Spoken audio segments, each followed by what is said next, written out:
Hi, my name is Joanna Whitney. I am an intuitive artist, a student of natural law, and an energy practitioner. And we're reading the Kybalion by the Three Initiates. We're on page 75, which is chapter 11, the law of rhythm. Okay. Everything flows out and in. Everything has its tides. All things rise and fall. The pendulum swing manifests in everything. The measure of the swing to the right is the measure of the swing to the left. Rhythm compensates. The Kybalion. So I'm going to read a couple pages. It's very detailed, and I may repeat myself throughout this chapter because otherwise I'll just get bogged down in what I'm reading. But okay, it says the great fifth Hermetic principle, the principle of rhythm, embodies the truth that in everything there is manifested a measured motion, a to and from movement, a flow and inflow, a swing forward and backward, a pendulum-like movement, a tide-like ebb and flow, a high tide and a low tide.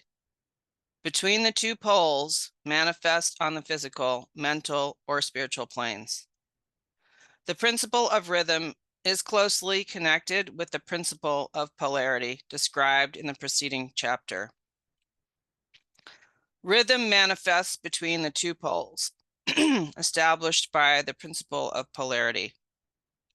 This does not mean, however, that the pendulum of rhythm swings to the extreme poles, for this rarely happens. In fact, it is difficult to establish the extreme polar opposites in the majority of cases. But the swing is ever toward first one pole and then the other. There is always an action and reaction, an advance and a retreat, a rising and a sinking, manifested in all of the airs and phenomena of the universe. Suns, worlds, men, animals, plants, minerals, forces, energy, mind and matter, yes, even spirit manifests this principle. This principle manifests in the creation and destruction of worlds, in the rise and fall of nations, in the life history of all things, and finally in the mental states of man. Beginning with the manifestations of spirit of the all, it will be noticed that there is ever the outpouring and indrawing, the outbreathing and inbreathing of Brahm, as the Brahmins word it. Universes are created, reach their extreme low point of materiality, and then begin in their upward swing. Suns spring into being, and then their height of power being reached, the process of retrogression begins, and after eons, they become dead masses of matter, awaiting another impulse which starts again, their inner energies into activity, and a new solar life cycle is begun. And thus it is with all the worlds. They are born, grow, and die, only to be reborn. And thus it is with all the things of shape and form.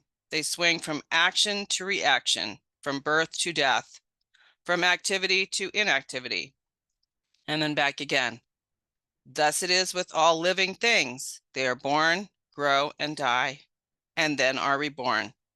So it is with all great movements, philosophies, creeds, fashions, governments, nations, and all else: birth, growth, maturity, decadence, death, and then new birth. The swing of the pendulum is ever in evidence. So I guess I'll just pause there. I mean, obviously, we are in decadence right now, on our way to death.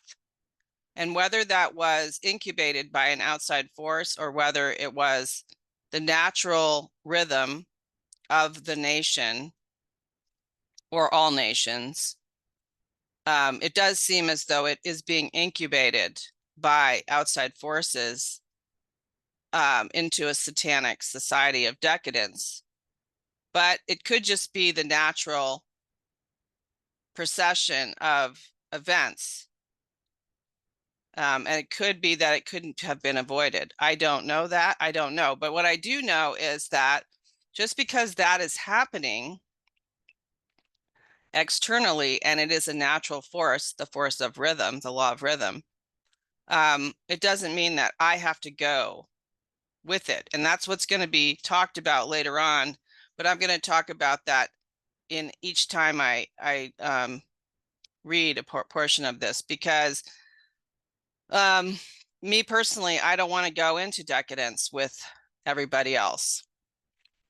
You know, I'm still here and I have to live here for another however long it could be that I'm going to be here, maybe another 20, 25 years or whatever, unless, you know, my time is cut short. So I don't want to be a part of that. I don't, because the thing is I will enact the law of cause and effect if I participate in the decadence. So they can do whatever they want, and they can just follow the law of rhythm into this satanic decadence that they're doing out there. And I can withdraw from it and practice different opposing ways of living. And I can do it, you know, with the vehemence, with an intensity, so that I can stand firm in my own ground, that my own pillar of strength, connecting to the earth and to the heavens with the force that I create against that decadence. It doesn't mean that the earth is not going, and the system that we're in is not going to go through that process, but I personally don't have to go through that process. I mean, maybe there's other parts of me that are going through that process. You know, I'm in a state of maturity headed towards death right now, that I can't, I'm not going to outlive my death date. I'm not going to try. And I don't really care about that. I'm not one of those people that wants to live forever at all. But I'm not going to participate in what's going on out there. So I'm gonna assume certain practices and disciplines that completely, totally oppose what's going on out there. And that's what this chapter is going to be about. Eventually, they're going to talk about the Hermetists transmuting the law of rhythm so that they don't have to go up and down with the natural ebb and flow. That is my conscious choice as a person, a human. I can do that.